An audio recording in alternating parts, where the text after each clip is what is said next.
Welcome to Ring Talk. Myself, Martin Theobald, and Steve will be joining us shortly. So have a quick catch up on the week in boxing. Obviously the main headline news, and we're going to go on to it later and kind of discuss it further and some of the nuances around it. Daniel Dubois getting stopped by Joe Joyce. Cracking fight. Credit to both lads. I think, Joe Joyce needs to be given the credit for the victory and not so much of the discussion about how the victory came about and the circumstances around Dubois. Great fight. Where it leaves the winner, we'll find out in time. How invested his promoter is, we'll find out in more time as well. But yeah, just a cracking fight, cracking all-British fight, two undefeated prospects. Joe isn't so much prospect in age, but in career. But he's now on the verge of world titles, possibly Usyk. Brilliant stuff. So credit to both men. But we'll discuss it further in detail shortly. Over in America, Mike Tyson drew with Roy Jones. If we're going to call it a draw, Tyson was all over him. But look, I don't have an issue with it particularly. Two old timers going at it, topping up their pension pot. So be it. I don't have a problem with it personally. It's fine. No one got hurt. It was glorified sparring. Tyson still, he's got something about him to go for that number of rounds. But, let's leave it as it is. If you're going to do it against other legends. Keep it going. I don't really have a problem. Finally, Danny Jacobs beat Gabe Rosado. Don't think anyone cared, really. Doesn't do a lot for either man. By all accounts, it wasn't the most enthralling of fights, so I can't pretend that I went back and watched it. But yeah, that's kind of what's happened in the boxing world this week. No great announcements. The Matchroom show coming up this weekend with Billy Joe Saunders and Martin Murray, but we're going to come on and discuss that with Steve shortly. So yeah, that's your world of boxing for the week. Right, we're back. Mr. Goodwin, I've got a new location. I've got changed. So yeah, how are you? I'm good, mate. I'm good. We've been busy. We've been signing more boxers, been talking to loads who have been contacting us. So we're really well set up for 2021. We've got some really, really good quality fighters and some champions in the making. So it's really, really exciting times. How's it going to work? Because I know you don't know what shows you've got coming up. I know you've got them in theory, but you don't know in practice which ones are actually going to run or not. Well, we know that our September ones are all going to run. So we told all the boxers the dates that we're going to run shows.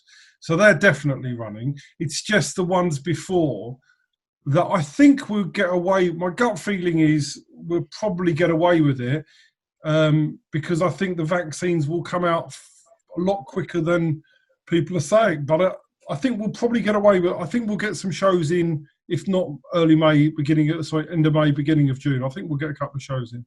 Okay, so is there a case of prioritising who goes out earliest, or is it just who's ready? No, it's going to be, the first thing we say is a lot of boxers won't have their medicals done. If they haven't got their medicals done, they can't go on a show.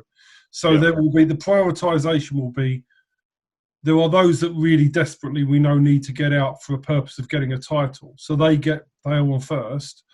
And then the ones that have got their medicals and everything in order, they're number two. And then if you've had ones that have been unreliable and pulled out and continually pulled out of fights in the last year, then they come below those number two. So you've got to reward those that don't pull out. We know everybody that pulls out. We keep a list of it all. And if somebody has been unreliable in the past, you're not going to deprive somebody who is going to fight for somebody who might not fight. Yeah, that makes sense. So before we crack on, we're going to do a review of the weekend, preview this forthcoming weekend. We've got a Q&A, and then we're going to be joined by Mr. Terry Chapendama, who's going to come and have a chat with us. No idea what about. But it's Terry. He's always got plenty to say, and he's got opinions, and boxing's about opinions, isn't it? So yeah, I know Terry very, very, very well, and he could be chatting to us about anything. So we'll find out. We'll crack on. So what about a weekend then? Let's skip over all the other stuff. Get straight into Dubois Joyce. Well, we got it right in terms of the odds. So what are my theory about the fight? I don't use the word quit. I feel that he was right to do what he did. I think his eye was damaged. He's 23 years old. He was overpitched. He was put into a fight that I feel in hindsight they made an error doing it. He didn't have that, to jump up those levels was too much. But what we do have to say is it was a close fight. It was only the eye damage that done him. It was just a continual peppering of the jab. But he wasn't like levels and levels behind Joe Joyce. It was just that Joe Joyce had the jab, just inflicted damage and just basically wouldn't get bullied and could take his shots. But like anybody else that's an on-the-top fighter, he did get beaten up with the jab to the eye. Can he come again? Possibly, if there's not any lasting damage from that. You can get fighters. I remember David Price was never the same after he turned his back on Tony Thompson, and there's how he comes back from it. I don't feel that it's the end for him, but the bookies had it wrong, and that's what we said. I mean, on potential, he was worthy favourite, but he wasn't a 1-4 chance, and Joe Joyce definitely wasn't a 3-1, 7-2 chance. So, obviously, from a financial perspective, we got it right. I made some money, but I felt after looking at the fight, I felt a bit sorry for Daniel Dubois, because I felt that in hindsight, he was pushed too fast, too quickly. You've got to give credit, and it's not always the easiest thing to do. I appreciate that. Sam Jones, where he'd said in the build-up to it, you haven't had that middle fight. You haven't had the Bryant Jennings fight. He was spot on. And he said, we've heard what happens in the gym. When you've got a fighter that doesn't crumble immediately, you end up in trouble. Everything that he said came to fruition. Well, to be fair, Sam called that right, and full credit to him for that. He called it right.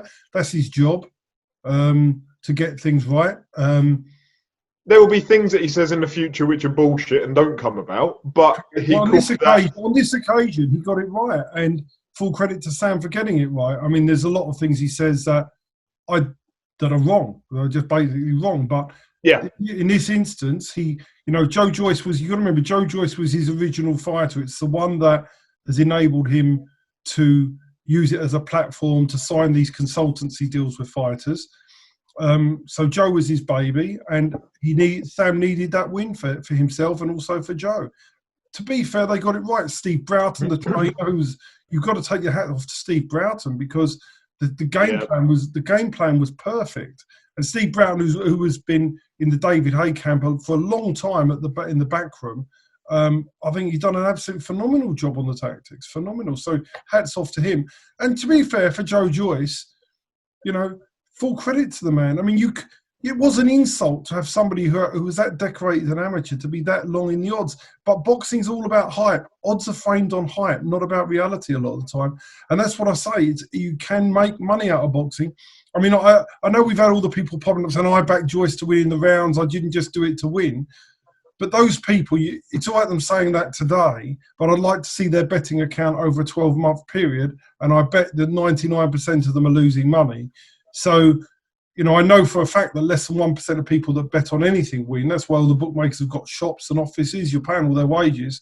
But in reality, my job is just to pick off the errors and just build and build and build profit on doing that. And that's what I used to do in horse racing, and it's what I now do in boxing.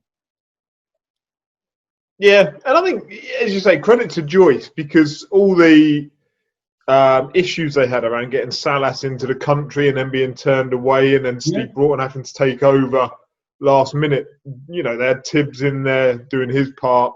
But didn't Joe box well? You kind of suspect. He boxed well. You kind of suspect, and I'm not being horrible to any of those people we just mentioned, but you kind of suspect I could have got in the corner for Joe Joyce, and he would have still done a job on Daniel Dubois, because he's done hundreds, thousands of rounds with top-level elite amateurs, both sparring and fighting. He's seen everything already. And so anything that he did on Saturday night, not to take away from the work of Jimmy Tibbs or Steve Broughton or anyone involved in that camp, but you kind of got the feeling Joe Joyce just had too much for him. Agreed. And that was the whole point. And Daniel Dubois had it to prove. Joe Joyce already had it proved, and it was all about, can Daniel Dubois go past an Olympian? And he couldn't. Yeah. Irrelevant to the eye. But I'm not one of those. I think there was that much damage there. If he had got up, he'd have just got more damage inflicted. He was never winning the fight, and to me, I know it's a to me the right thing to do is to save yourself another day. That's my view. Yeah. But that's my view. He wasn't No, winning. He wasn't winning. I'm with you, and I don't get the emotive response of people to the quit word. I don't understand it, because in any other sport, say you're in F1, right, and you're the last car on the track, and you're 10 laps behind Lewis Hamilton, and Lewis Hamilton has got 2 laps to go, and you're 9 laps behind the second to last person, and you go, oh, fuck this, I'm off. I'm going to go and pit. I'm having enough.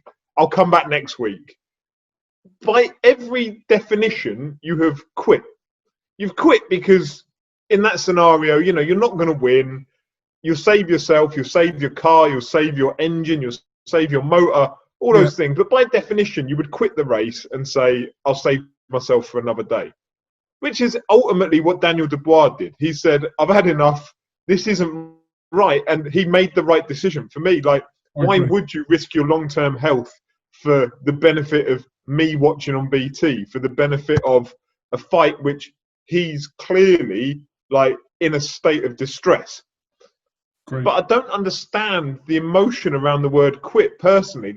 If you quit, you quit. I don't get it. It's only, to me, boxing which has a stigmatism around the word quit. Listen, if he had stopped fighting and his eye wasn't damaged and he'd stopped fighting because he'd had enough, that's what I call quitting. As such, something where you say that's disgraceful. Not when you're that badly damaged in the eye. But disgraceful is a different word to quit.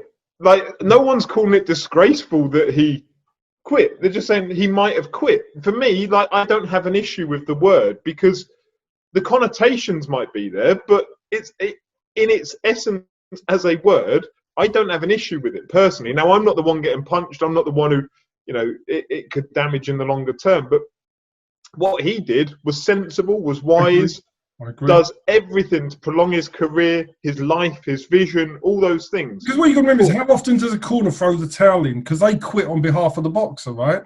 So all that's happened here is Daniel's done it before his corner thrown the towel in. That's all that's happened. And he shouldn't have had to, for me. And we see that every day of the week, right? So every day, every fight, you see a corner will, not every fight, but every so often a corner will throw a towel in when they want to save the fighter. Deontay Wilder as an example against Tyson Fury, right?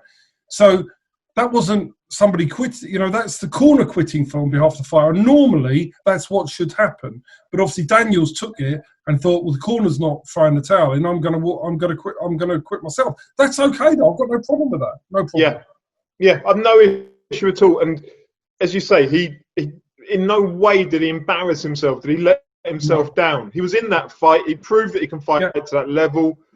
In another, play that fight out next week, everyone back to freshness. His eye may not have swollen up in the way that it did, may not have got broken in the way that it did, and he goes on to win that fight over 12 rounds. But that wouldn't have been a good. He's not ready yet. He's been pushed too early. I think there is sometimes with promoters and fighters, the promoter-manager scenario is that sometimes you want to make a fight as a promoter rather than as a manager. If I had been Daniel's manager and we hadn't had a promotional deal, you might have then looked at it slightly differently than the promote. I know that Martin manages him. Martin's a great manager. But when you're under a promotional deal and the promoter's pressurising you, then I think between you can sometimes push that a little bit too quick. But especially when that doesn't make that mistake very often. But it must be difficult because when that promoter has multiple fighters from the same gym, so the Peacock gym, he presumably has some form of leverage, I would assume. Right. 100% must have, yeah. And therefore it's difficult, presumably, to always have your own way as the manager side of it, when actually the promoter is reliant upon a number of people from your stable. You have to go along with when you've got a promotional deal, you've got to understand what you're signing, who has the veto. We can talk about this another time about promotional deals and what's contained in different contracts. But yes, it's when you sign a promotional deal, it depends on what you sign and what you agree to. And again, but that's a totally separate. We're going totally off the subject now. Yeah. Rest of the weekend, did you watch Tyson versus Roy Jones? Have you even watched it back, or?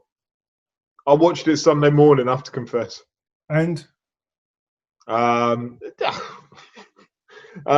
it was two old men slugging it out. Roy Jones looked like he didn't really want to be there. Tyson looked like he really wanted to, try and lay it on him. I don't really have an issue with it, if I'm honest. I said that in the intro part. But Let old men go about it. What about the fact that Peter McNeely's come out now calling out Tyson, and Peter McNeely is slurring like you wouldn't believe? Then you've got Holyfield against Glenn McCrory. I mean, what the hell is going on? This is just now encouraging it to be widespread. But Peter McNeely, if you watch the interview, honestly, he looks like he should never be taking a punch again. No, I agree. The Hurricane. Yeah. That hurricane has long since been extinguished, put it that way. Yeah. I don't know. Like, if you ended up with a Legends League, and I know Legends is maybe a slight push with some of the names that are getting thrown into it, if it allowed them all to take a few quid, presumably they're only doing it because the finances need topping up to get through to, the deathbed at the end of it. Can we really begrudge them? They've given so much to the sport over the years.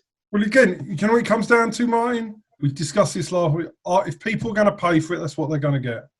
Yeah. And I mean, that Glenn McCrory one, talking about doing it bare knuckle. Fucking hell. Wow. Yeah, but then again, we can't. The whole thing is, I haven't got an issue with pay-per-views at 80 quid, 70 quid. It's supply and demand. I don't see people moaning about it. People just don't pay for it if you don't like something. Like the Roy Jones thing, don't pay for it. I didn't pay for it. Don't pay for it. Let them get on with it. If they make enough money, then that means they do it again. Then people want to carry on paying for it. Then supply and demand, isn't it? Supply and demand. Yeah. That's what it's about. And you'll find it on YouTube, like I did on Sunday morning. Exactly. It's not the end of the world. Preview for this weekend. Well, actually, we've got the MTK Golden Glove. But that'll be by the time this goes out, that'll be gone. So we'll bypass that because that's And then Friday night is Murray versus Saunders, or Saunders versus Murray. And then Saturday we've got the Warren card. Yeah. So Saunders Murray, right? Before we get into this, if you have an IFL interview where Eddie Hearn is telling you how bad Billy Joe Saunders has looked at super middleweight, you know the fight is a mismatch. Yeah. If his own promoter is having to tell you that he's not looked good, then you know the opponent is shit. And I say shit, that's horrible to Martin Murray. Is not on the same level as Billy Joe Saunders. Because Martin Murray should not be in a world title fight in 2020 against Billy Joe Saunders. There's no way. No way. What has he done to deserve that? And there's nothing against Martin Murray. I know he should have had a world title years and years back. Absolutely. And I know that in his prime, he was a very, very good middleweight. As a super middleweight, what has he done to deserve a shot at the WBO title? I'm honestly baffled. It's boxing. It's just boxing, isn't it? But I mean, if we look at the card, it's not great, is it? I mean, let's look at it. Saunders 1-16 to beat Murray, should probably be 1-66. Shannon Courtney 1-14 to beat her opponent, who can't really fight. I don't know who she is. I've no idea. She's not very good. She really isn't very good. I mean, this is Shannon Courtney's way to a fight for world title with Rachel Ball, isn't it? Zach Parker 1-33 against a foreign import, who's not very good. James Tennyson 1-16 against a Canadian 16-0, who's not very good, just beating rubbish in Canada. And then the only fight that's remotely competitive is Lewis Edmondson, who's 3-0, who I don't think is very good. He's Billy Joe Saunders' protege, but he's not very good. And he's fighting a guy called John Telford, who lost to Darryl Sharp and drew with Alistair Warren. Right. and Edmondson's only 2-9 to beat a guy that lost to Darryl Sharp. So let's be quite realistic what we're looking at there. We're looking at a 3-0 prospect who's never going, in my opinion, is only a certain level against. So that's the best fight of the card.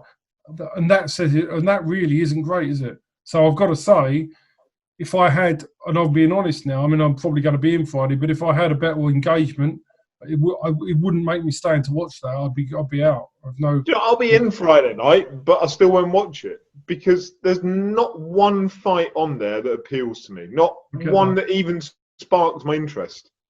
So when you know the Saturdays is better. Yeah, so let's hit that because I can't be bothered to talk about this. Because Friday night is rubbish, right? So let's move on. Yeah. So we've got. I think there's some interest here. There are 3 main fights. The other 2 undercard. Dennis McCann, I think, is talented and he'll probably blow somebody out. But let's look at the 3 main fights. We got Anthony Yarde against Lyndon Arthur. Now, I had somebody message me today saying I think, like Joe Joyce, that Lyndon Arthur's overpriced. I don't actually agree with that. I don't feel there's any betting here. We've got Yarde at 1-6, Lyndon Arthur at 5-1. It's about the right price. Lyndon Arthur, to me, he's good, but I think Anthony Yarde is a level above him.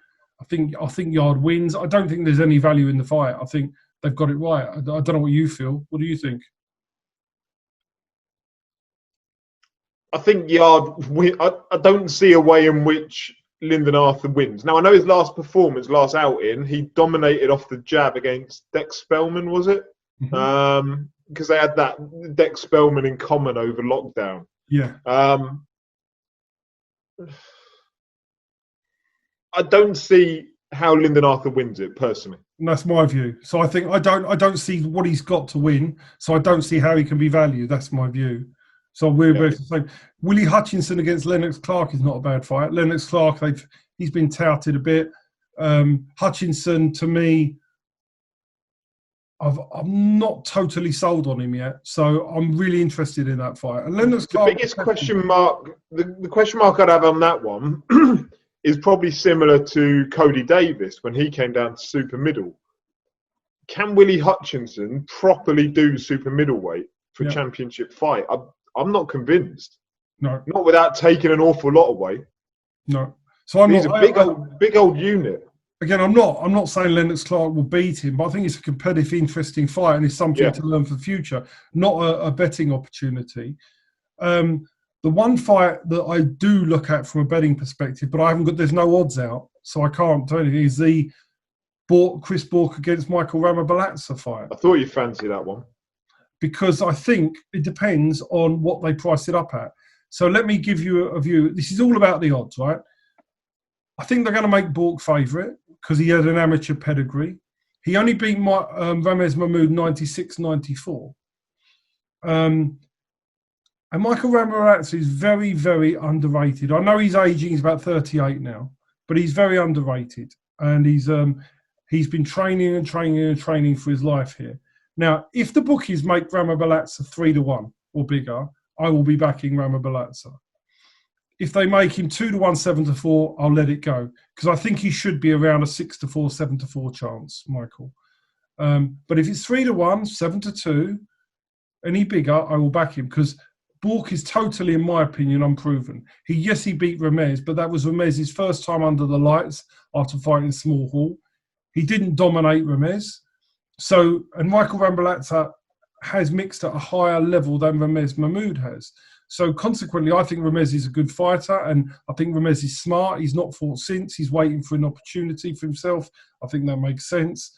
But Michael's got a chance, and I think if there is one bet of the weekend, it's probably Michael, depending on the odds. But by the time this goes out and people are watching this Friday, you'll see what the odds are. If the odds are shorter than what I've said, I'd let the fight run. But if he is 3-1, 7-2, 4-1, then I think you could do worse than have a few quid on Michael Ramabalazza this weekend. And then Sunday, we've got the American stuff. We've got Ryan Garcia, Luke Campbell, and Errol Spence, Danny Garcia. Any views, Martin? Ryan Garcia this weekend? Yeah. I thought they'd move that to January. Oh, have they moved it? It's on BoxRec. So it's on BoxRec and it was on Odds Checker. Has it been moved? It may well have been moved. No, all right. I don't know where I've got that from. It's on the odds comparison site, so that may be true. Because I didn't realise it was on till I saw it today. So it may be. No, it's been moved 2nd of Jan. I have. So it's just Spence against Garcia then this weekend. Yeah. Okay. What do you think of that fight? I think Spence. Well, any other circumstances, I would say Spence handles him easily. Probably 6th, 7th round stoppage. I agree. What on earth that car crash that Spence had, what damage has that done to him? And I don't mean necessarily physically, I mean mentally as well. No, I agree. In so many different ways, it's intriguing. A Spence of 18 months ago, I would have no hesitation in saying he stops Garcia 7th, 8th round, maybe. But we don't know what we're going to do, do we? I haven't got a clue. There have been interviews with him where I've thought, is he like slurring it slightly? I don't know. It sounds. I'll say maybe it's his accent, whatever, but it didn't sound great to me at times. I think it's you couldn't have a betting perspective on the fight, so I think we're just going to watch it and learn. So, I mean, if we summarise the whole week, the Matchroom's card is dross. The Warren fight card is actually decent to watch. I think I'm really looking forward to the 3 main fights, and the only potential bet is Ramabalats if he's 3-1 or bigger of the whole weekend. Yep. Right, let's hit the Q&A before we're joined by Mr. Chapendama. He'll be with us shortly. So, from Boxing Rob, and I think we've kind of touched on this already, so let's skip over it a little bit, but we'll ask the questions. How do you see Small Hall making a comeback without TV? Well, we'll do when we can get crowds back. Vaccine, yeah. Yeah. Is Small Hall possible with 50% capacity? Not unless you want to lose money. Could Goodwin TV stream shows and fight fans pay a sub/fee of £5 or £10 a show if Small Hall is to return? Yes, but we wouldn't get enough people paying £5 or £10 and it wouldn't work. Which is always a bit mad, isn't it, really? Like, say the cheapest ticket to a show is 40 quid. You've then got to try and sell to those same people at 40 quid, but you want to sell it for a tenner, and you wouldn't be able to sell to the same. Well, you'd have to do it 4 times over, essentially. Yeah, you'd have to sell so many more tickets, right, to cover that.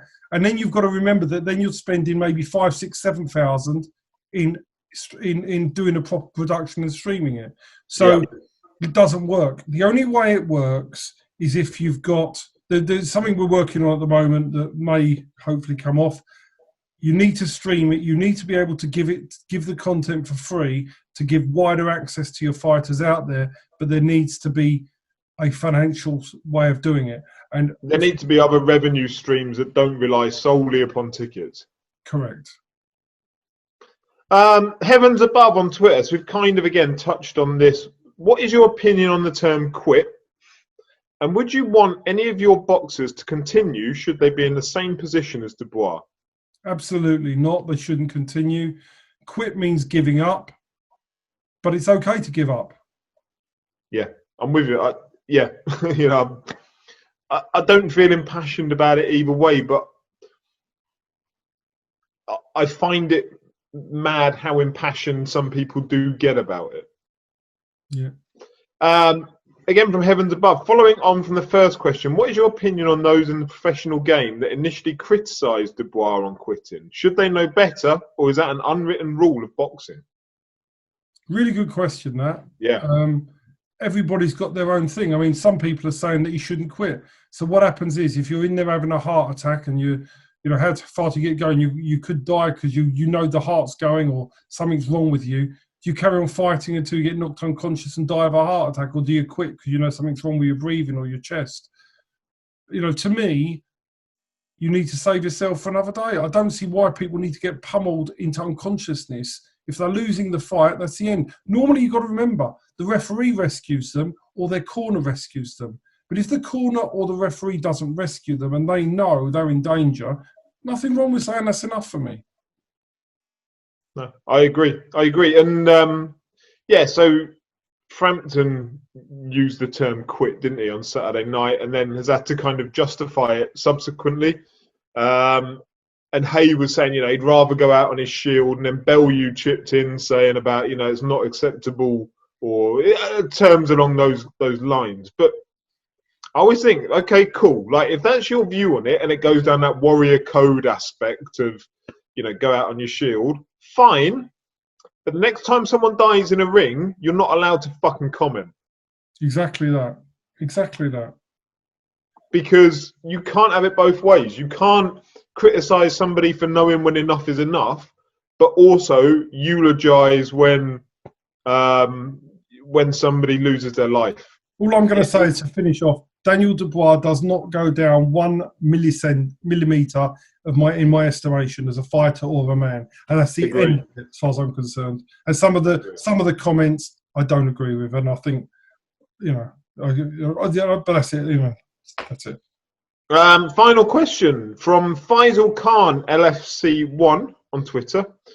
Linus Udofia versus Denzel Bentley. What are the chances of the fight happening? So I think we did touch on this last week. Let's go back. Let's go back where we sit with Linus or anybody like that.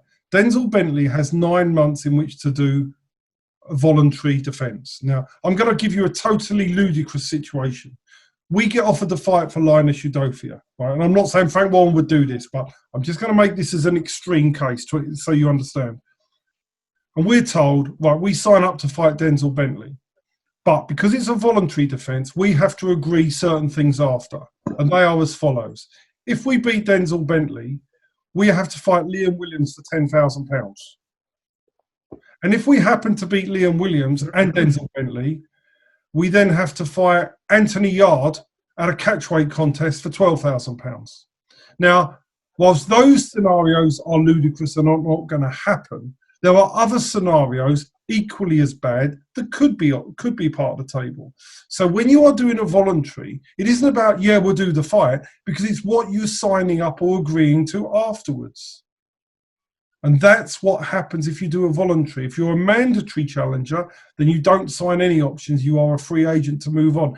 Same as I did with Frank Buglioni when he fought Hosea Burton. When we won, we were a free agent because we did it as a mandatory, and therefore we got a phenomenal deal with Eddie Hearn straight afterwards. If we'd done it as a voluntary, we'd have had all these options potentially for low money. So the question is, why would I sign up? If they offer us, if they come to us and say, right, well, we want to do a voluntary against Linus Udofia, we're going to do it for this amount of money, and that's the deal, we'll obviously, if the money's good, we'll take it. But that probably won't be the case. And then it's any case of exploring what we have to sign up to do the fight. So, I mean, that's for people that aren't necessarily aware of something, like that's the option side of things, isn't it? Whereby a promoter will sign a fight with options. So, and I don't blame a promoter for doing it, by the way. It's not criticism, but if you're managing a fight, you might not want those options. And it depends on what they are. I know you could sign options that commit yourselves in 3 fights. I know a fighter, nothing to do with Frank Warren, by the way, somewhere in the world, who signed an option clause. And his 3rd fight was for a world title for 15 grand. His 3rd option. And he ended up getting to the 3rd option, and he was thrown in a world title fight for 15 grand.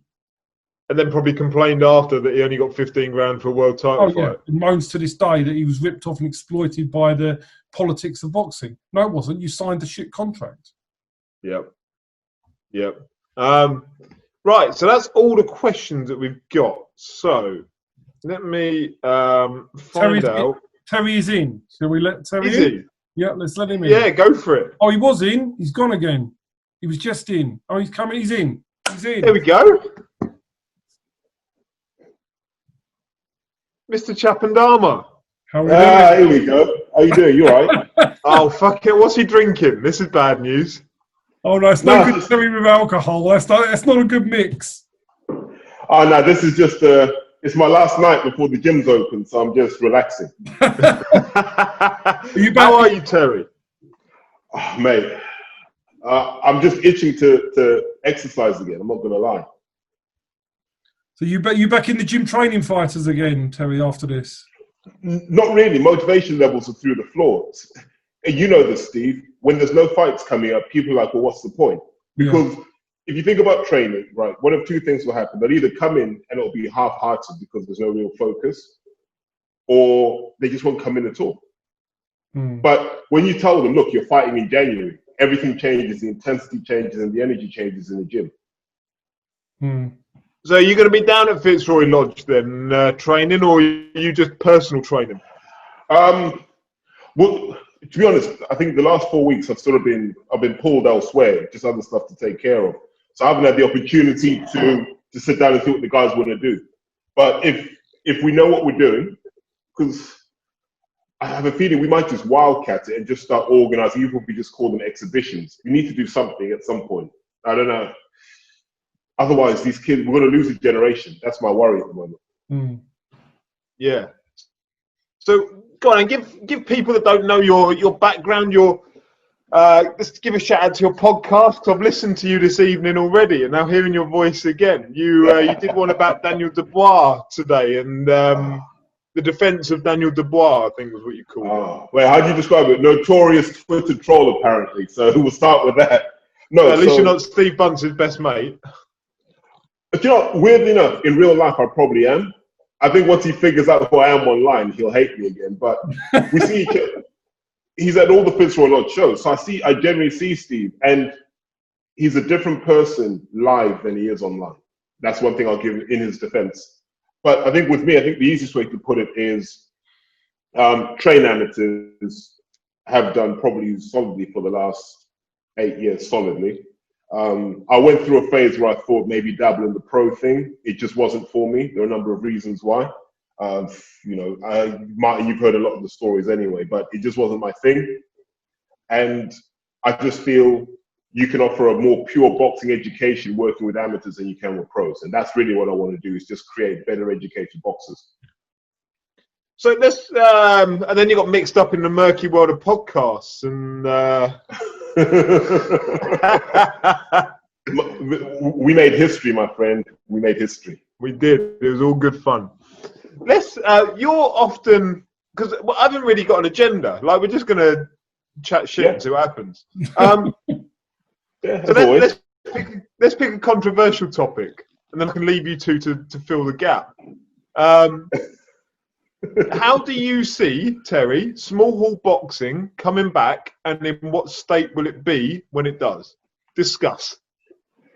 So I'll give my view, and I'm going to give my view as a fan and as a ticket buyer. I know Steve will give his view as a promoter, which is understandable. So we're going to back for different teams on this one, I imagine. Mm-hmm. I think, and we spoke about this, and I'll go back to a Ring Talk episode where I think Steve's words, to paraphrase roughly, were, I trust Terry when it comes to fighters. I trust Terry when it comes to what happens in the ring.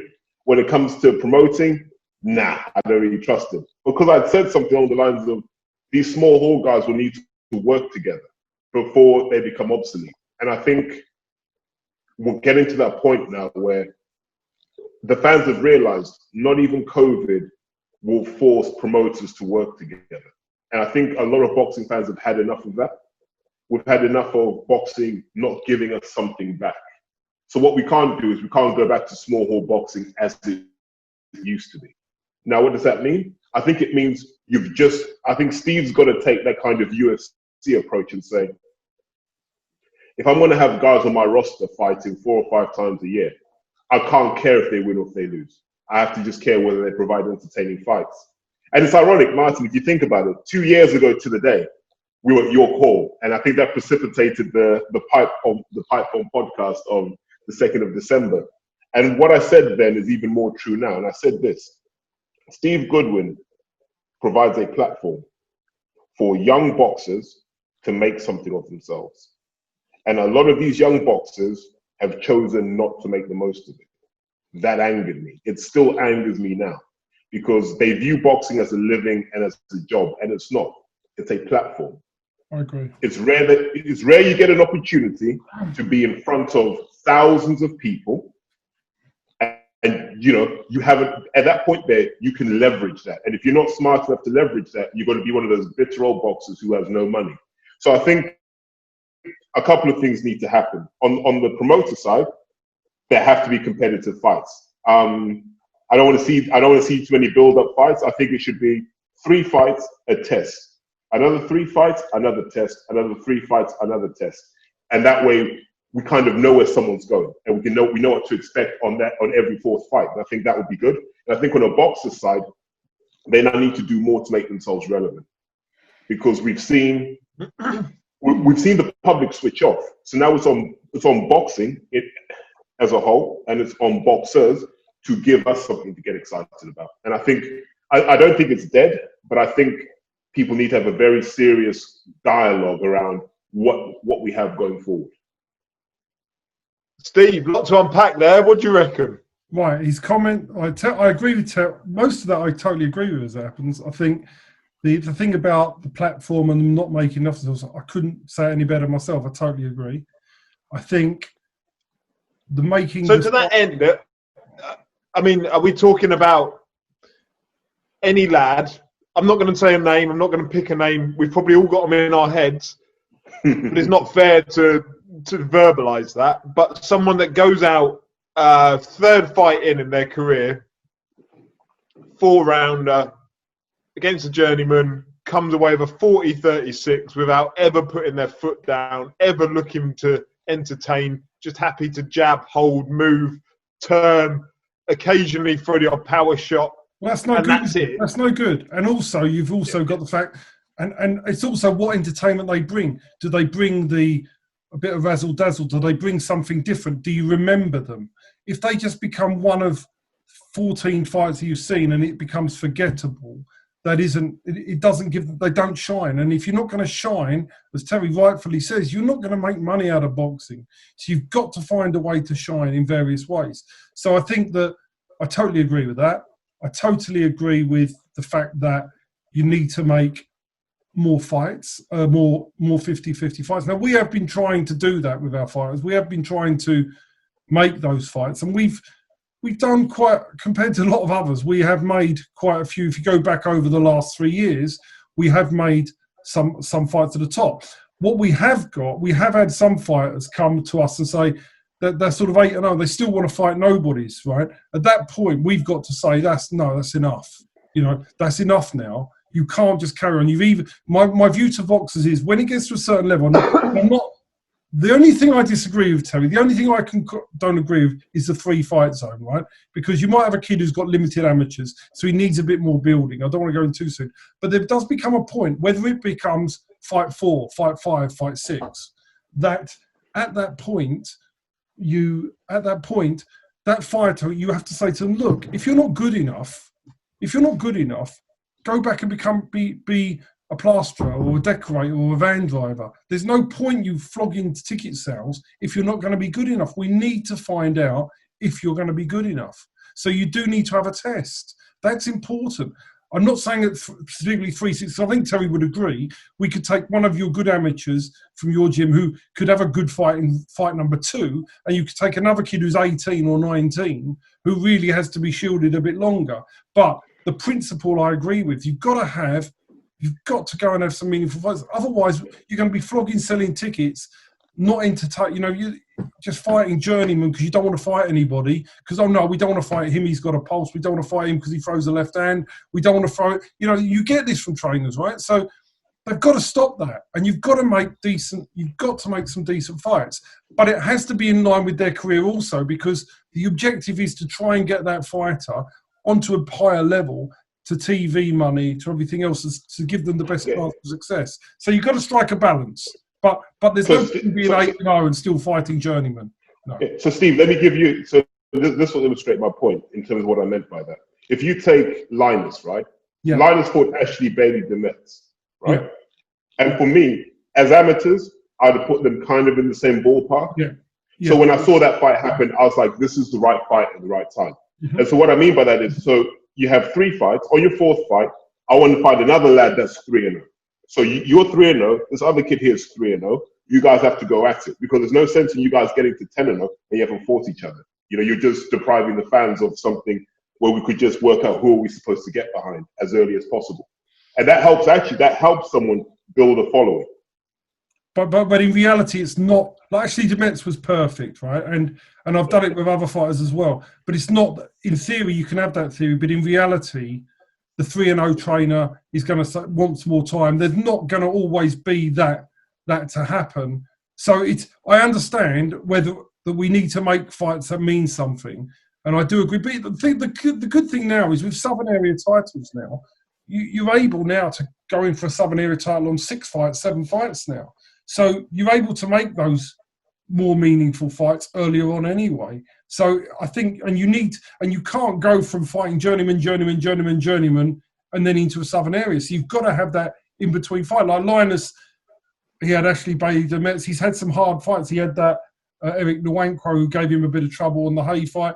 Then he had obviously Tyler Denny. He's had John Harding. He's had those fights now. Now he's ready, maybe one fight away, or now ready to go in. Same with Brad Pauls. Brad Pauls is a fight away from going in. He's had a little test here and a little test there, but now he's got to go in now. And this is what it's about. It's building them to those particular levels. They built a following. They provide entertainment, and they've had some tests.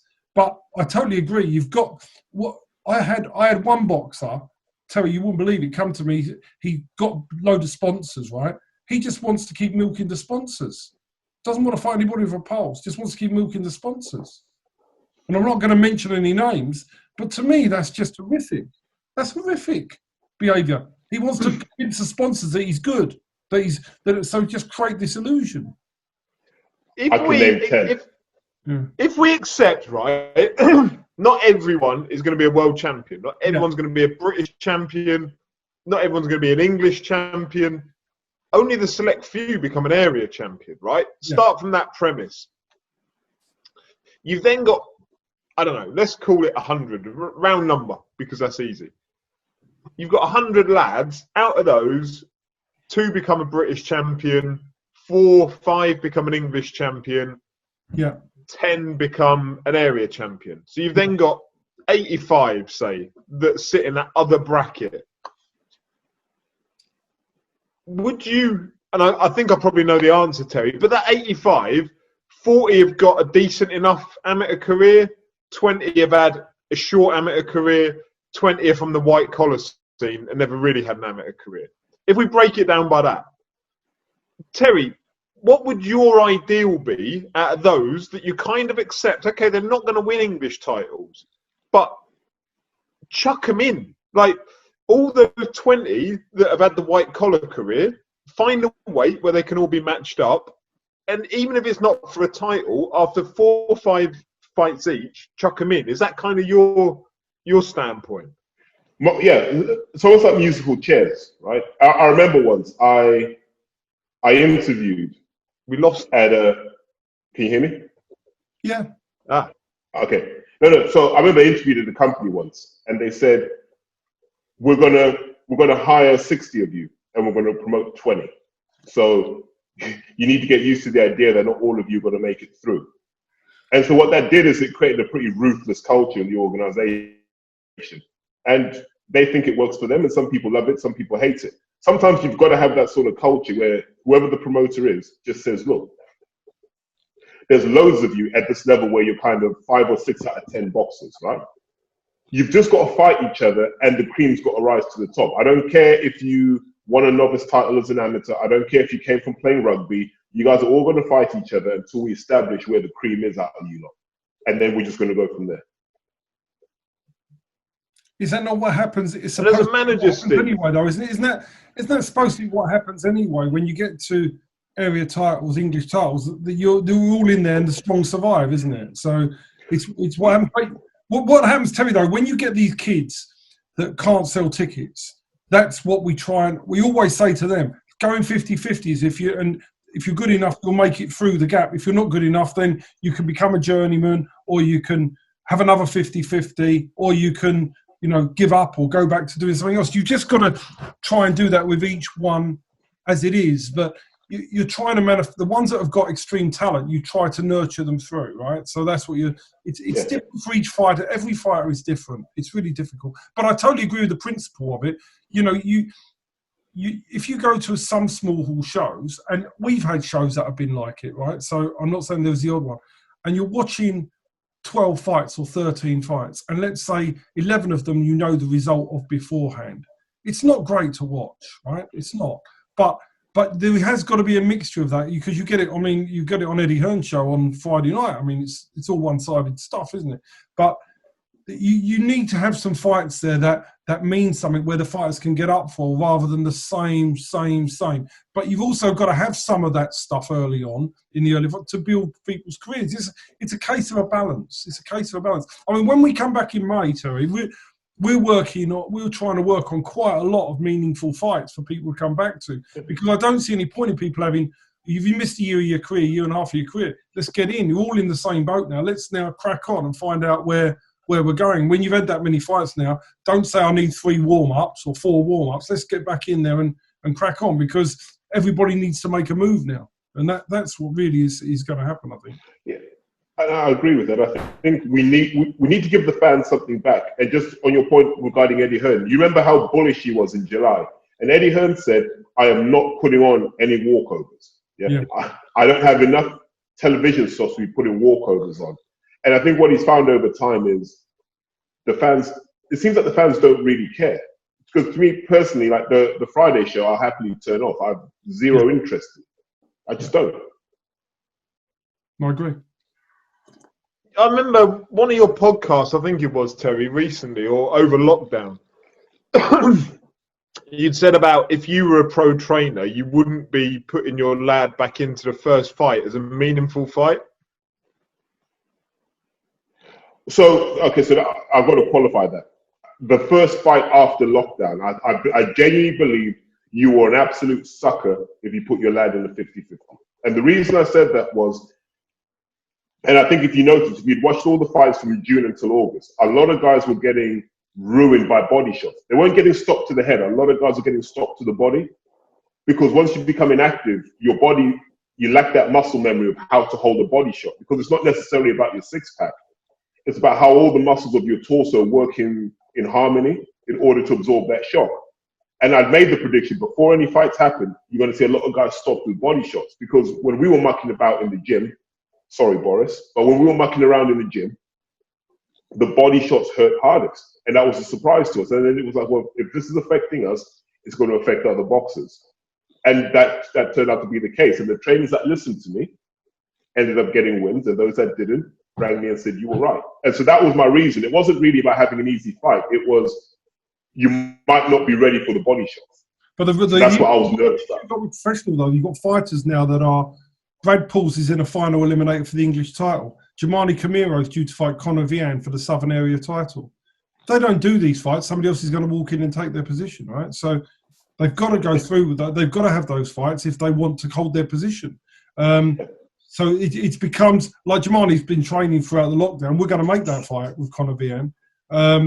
So you've got it. But, I mean, there are going to be people that have a fight to come back, but you can't have somebody come back and now say 3 or 4 warm-ups, and if they're 8 and I need another 4, let's wait a year before I do anything. You haven't got the time. There's going to be too many people willing to surge through now. You've got to try and find a gap and make it work. But no, I understand where you're coming from, but this is why every fight is individual. But if you've got a fighter that's been, like Jamani's had a fight on the road with Paddy Donovan, so he's been in training, he's still kept himself fit, so he's ready to go. So he's going to go in. So everybody that's been really training hard, they're going to go in. And because if they've got a chance to exploit a title opportunity where they have an advantage, I'm going to do it. But we have to be careful about what that advantage is, Steve. So I know Jamani's quite a smart lad. And one of the things I said to him when it's all about training, my counsel was always, don't even worry about head sparring. And when a lot of these guys came back and said, don't worry about head sparring, your reflexes will take care of that. Worry about body sparring, get used to that pain, take a few unnecessary shots if you have to, just so you make your errors behind the scenes and not in front of the camera. He had a fight 3 weeks ago. He had a fight 3 weeks ago, went 6 rounds with Paddy Donovan. So he's had a fight during that time. So he's going to be ready to go in, mate. The only reason we're not doing another fight is he needs not to lose again, or he'll lose his title shot. So it's really difficult. The whole point that we get from here is there are some fighters that have had a long break, so they're not going to be, and they've been out of the gym and they ballooned up in weight. They can't go back in a meaningful fight. I mean, geez, I've seen some of my fights, they ballooned up 3 stones in. Now they can't come back in, lose 3 stones and go straight in. That's madness.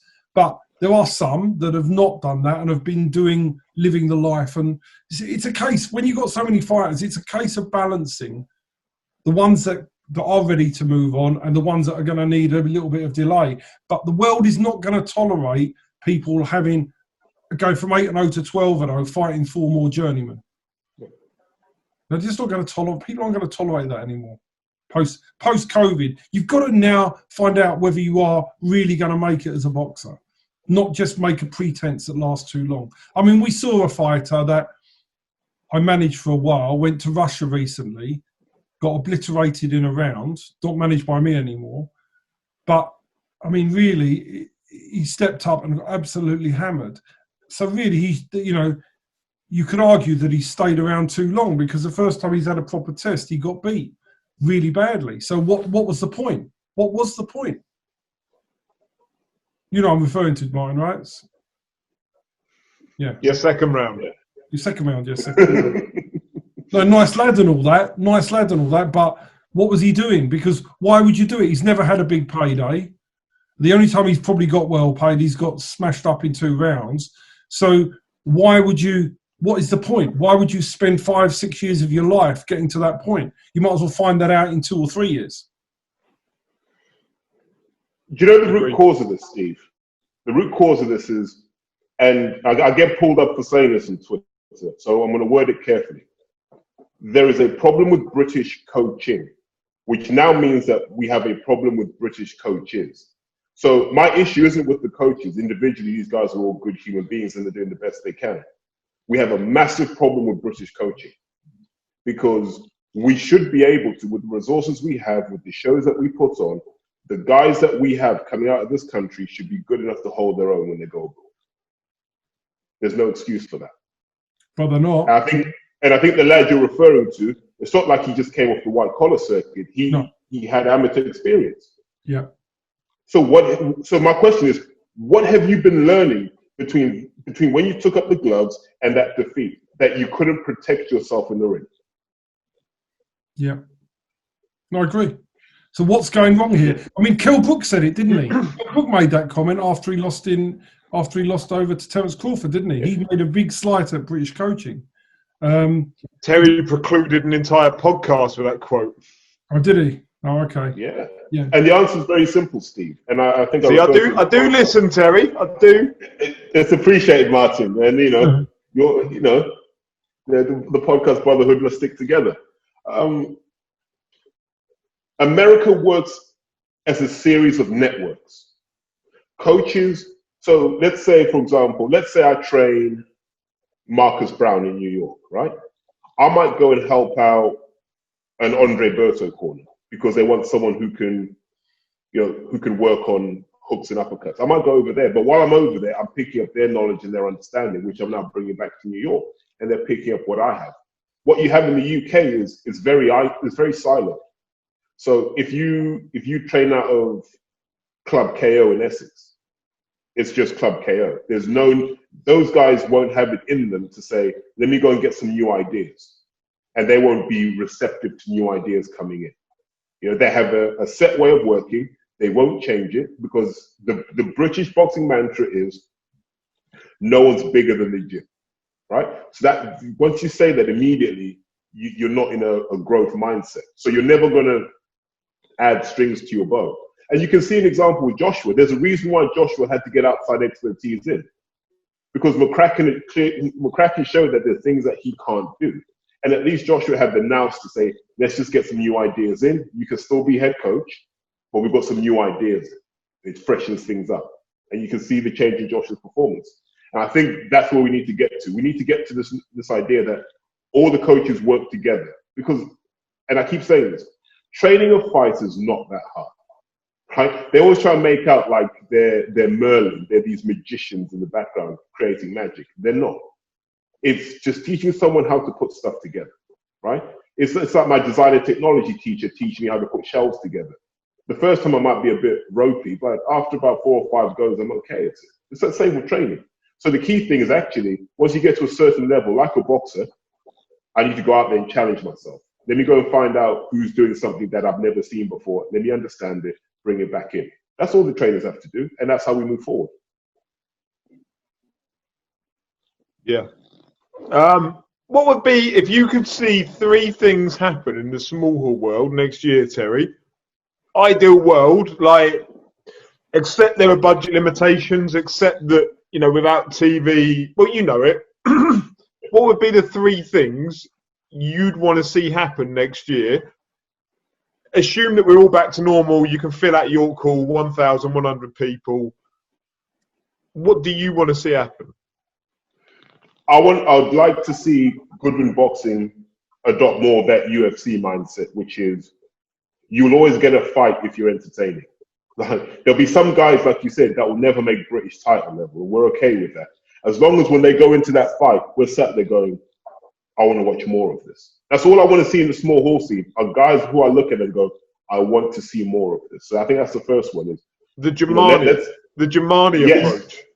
Yeah, let's distill boxing down to those guys who want to entertain, and let's reward them. I don't care. I was going to say, I don't care whether Jamani wins or loses. I do care whether Jamani wins or loses because Jamani's such a nice bloke. Yeah. But when he goes into fight, if he loses, I don't feel any less of him because I know that he's always going to entertain me. Yeah. So I think I'd like to see that. I'd also like to see the promoters work together. I think that's the way you can combat what MTK are doing. So just work together.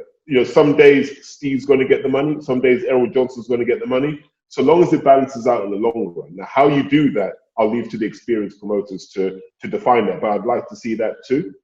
In terms of a third thing, what I'd like to see, maybe a press pass to a Goodwin show. I've never had one of those.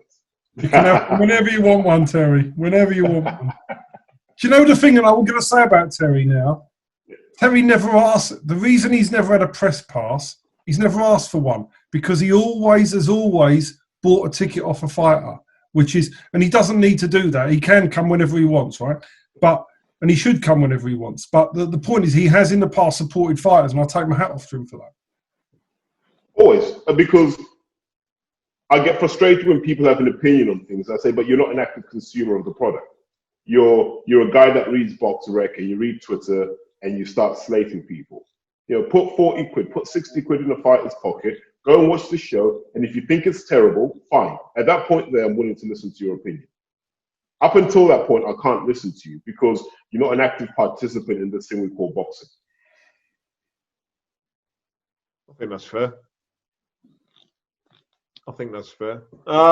This is getting quite worrying, right? I'm keeping listening to him and agreeing with him. What is going on here? Something is really wrong. Lockdown's mellowed me, Steve. I've mellowed a lot.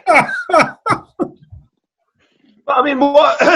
I know you two have your back and forths on Twitter and what have you. But what people probably don't realise behind the scenes of that is that Terry has been the conduit to a number of fighters coming and meeting you in the first instance. Absolutely. Yeah. And look, conversely, the thing is, you can have a difference of opinion, right? Yeah. In life, it doesn't matter because I have differences of opinion with my wife. Sometimes quite bad differences of opinion, but the next day it's all good again, right? So it doesn't matter. I think it's quite good to have differences of opinion. Totally fine, but it doesn't. I like Terry, but I might not agree with him, and he might not agree with me sometimes. But I still like each other, and we can go and have a beer together. So that's all good. Yeah, I'm still waiting, Steve. Weirdly enough, I still can't get out. I'm still locked in. Wait till as soon as. And I'll tell you what, Terry, we're going to have an opening do for this new bar area, and you're welcome to come up, Martin? We're building it at the moment.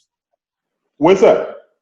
In my garden, we're building a sports bar pub. It's 100 square meters in my garden. It's got its own bar facility and everything. So wow.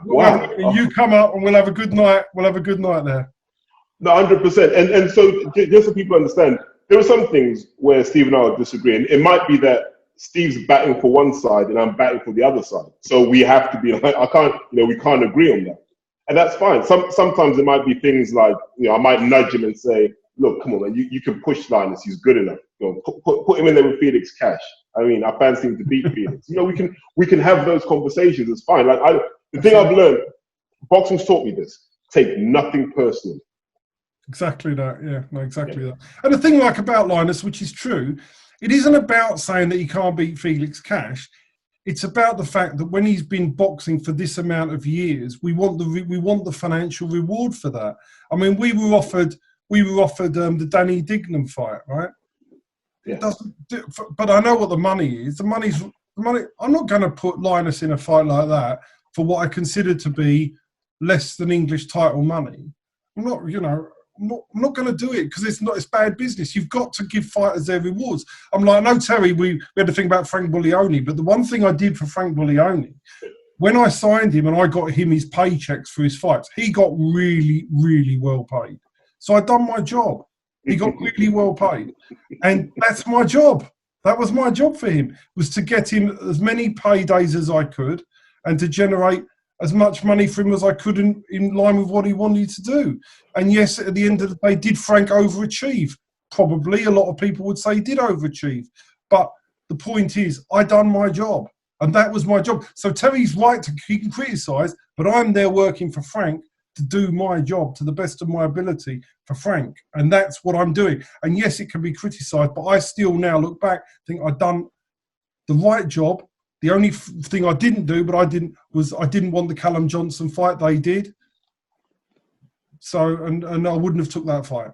But apart from that, we done a great job with him. And I think but we can disagree, can't we? I mean, I know Terry said put him in with Yard and we should take that fight and blah, blah, blah, blah, blah. But that was my job, was to steer him to maximise his earning potential, because fighters deserve as much money as they can get out of this sport, because, you know, it's very hard for them. It's very hard. So I'm going to ask a question, Steve, and this is something that post-Saturday has been bugging me. At what point do we start talking about you've got to invest in guys, and sometimes you're going to make a loss in year 1 to make a profit in year 5? Because I look at Dubois, and I said it in my podcast, they haven't spent that much money on Dubois. Like when you're giving him an opponent in 2019 that ends up fighting Fabio Wardley in 2020, that tells me you're not spending a lot of money on what is meant to be the golden child of your promotion. So at what point do you say, do you know what? Maybe I need to invest here. So, you know, we use the example you gave. So let's say, for example, you say, okay, do you know what, Linus, this isn't great money for Dignam, but it's a good name on your CV and it moves you to a certain place. I might top this up myself, knowing that further down the line, the numbers will start to make sense. So it's more of a question. Can I answer this on Steve's behalf? Because I know the answer. You can answer mine, can't you? You know this. So Steve, I know personally, so I'm going to answer this so it doesn't sound like management/promoter bullshit. Steve, I know, has put money into fighters before. You know, rather than you sell him 100 tickets, or, you know, that title fight is going to cost 15 grand, I'll pay 8 grand of it, or I'll cover 50 tickets, or whatever that deal becomes, in some way to personally subsidize a title fight. And then that fighter, win or lose, goes and fucks off somewhere else in the next fight. And it leaves Steve or any other promoter who's done the same thing out of pocket. And I know, Terry, you'll say Dennis Hobson's done that. Dennis Hobson's invested in fighters over the years, which is fine. But I think once you've done it and you realise that ultimately boxers are people who are happy to criticise promoters, happy to criticise managers, but there's a breed of boxer that isn't loyal enough themselves to be able to warrant criticising other people, then why would you keep investing and putting your own personal finances into it when you know ultimately what's coming down the road, whether that's the next fight, a few fights down, or 6 months down the line when they come and ask for their contract back? And then you go for a hearing, right? So you invest in a fighter. Now, what we do to invest at the start, most managers take management fees, right? We don't take a management fee off a fighter till they get to TV money level, and then we only take 10%. So from day one, they're not paying any management fees, none of them. But what you can do is, I have personally put a lot of money in, and then the fighter then somebody goes in their ear, and then they attempt to break a contract. You then go to a hearing, and I win the hearing, right? I win the hearing every time. Then they start becoming awkward. Then you've got to start. Then they say, well, there's certain things they can do, and it makes life really unpleasant. And yes, you might get a little bit of money, but you're never going to get the money you invest back. And that's happened to me twice. I've lost 5-figure sums, right? And I've never got that money back. So therefore I said, I'm not doing this again, and even my wife said to me, and rightfully so, she said, you work so hard in your financial business, boxing is your hobby, you don't really make money out of it. I am not willing for you anymore to give money to people that are going to fuck you over as soon as they get to that level and they win that fight, then they're going to fuck you. And they do. And it's happened to me twice from people I would never have dreamed would have fucked me over. People that have been to my home, that have been in my house, have been to parties, family parties, and they fucked me over. And it's happened to me. And these people, after they fucked me over, I'll see them a year later and they'll come on, nothing meant by that, Steve, let's have a beer together. And you think, that's unbelievable. It's just unbelievable. And that's what puts you off. So that's the problem. Not that I wouldn't do it. If I could do it, knowing full well that I was investing and they were going to be loyal and we were investing in it together, it's fine. But there are very few people now that I could even remotely consider doing that for. And I still, and that's the problem. That's the problem. And I think that's the sad state of where boxing's at. And just to reference what I said earlier, and that's exactly why I retreated from the pro game, because I just said, you know what, the skullduggery. I remember, we spoke about this, I remember being in camp with someone and they were selling the narrative how they hated the other guy, and this was meant to all drive pay-per-views. And in the gym, you ask me an honest question, how bad do you hate this guy? So I don't really care about him one way or the other, it's all right. And you're thinking, this is all just a ruse to fleece the fans. And yeah. And what tends to happen, and people don't realize this, when you're a good fighter and you have a bad performance, the first person to message you is a trainer who wants you. That's the first message you'll ever get on your phone, is a trainer who wants you. It's a sport that, for me, doesn't make any sense. And I don't think the board have an interest in helping it make sense. And so what it does, Steve, like in your case, is it stops people wanting to invest because they can't guarantee a return at the end of it. And so it leaves the sport weaker as a result. I think Hearn's in a good position, because if you screw Hearn over, you kind of shoot yourself in the foot. Mm-hmm. Frank to a lesser extent, but beyond that, people will just take the piss as in how they want it. And it's not that you want to profit from it. It's not that you want to profit, Steve, is it? You just want to get back to a net zero. And then if I do lose a bit, if I do lose out of it, it wouldn't matter I'd lost a bit. If it was all done with good intentions on both sides. If it didn't work out, it doesn't work out. But when you do it and somebody, it's just terrific. And I've done it now often enough. And I've done it, I would say, Terry, and I'm just thinking, I'd probably say it's 5 times, 5 different occasions I've been done. And I just can't let it happen again. And this is money that I'm just giving away, because I don't make money out of boxing. So it's like giving money out of, why would I give this person my money to fuck me over? It's just wrong. So that's where the problem starts, because good people like me that come in with these intentions, you get ground down by it. And therefore, you're still going to do your honest job by them, but you're not going to speculate, because you're not going to be there to accumulate. Do you know one of the things I used to say to Martin was, I used to say the aim of boxing is to find people with money and to separate them from their money. Yep. And I'm not going to be separated anymore. Yeah. Yeah, we've got less than a minute, gents, so we're going to have to say goodbye. But Terry, thank you for joining us. Enjoy getting back to the gym. Shout out the Highfield Boxing Podcast. Wherever you get your podcast, download it, find it. There's a back catalogue. Listen to it. Yeah.